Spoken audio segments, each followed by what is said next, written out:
Това е историята на пазарджишката теслилинейка, от самото начало до края.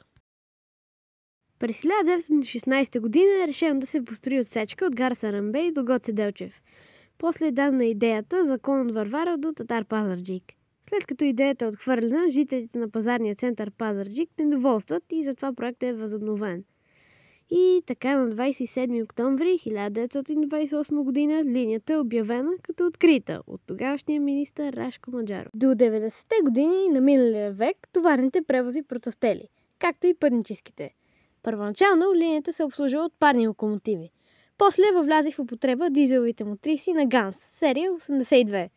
Те пътували най-късно до 1977 година. След тях са влаковете пътували с пътнически и товарни локомотиви от сериите 75, 76 и 77, както и за кратко маневрени локомотиви. С настъпването на новият век товарните превози затихват и са спряни. Пътническите влакове обаче били пълни.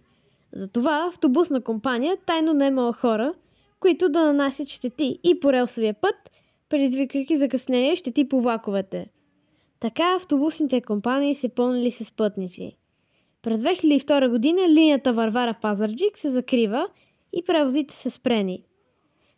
Така през 2004 година линията е демонтирана. В памет са организирани шествия с Кристиян Ваклинов и веднъж пътувалите по теслилинейката.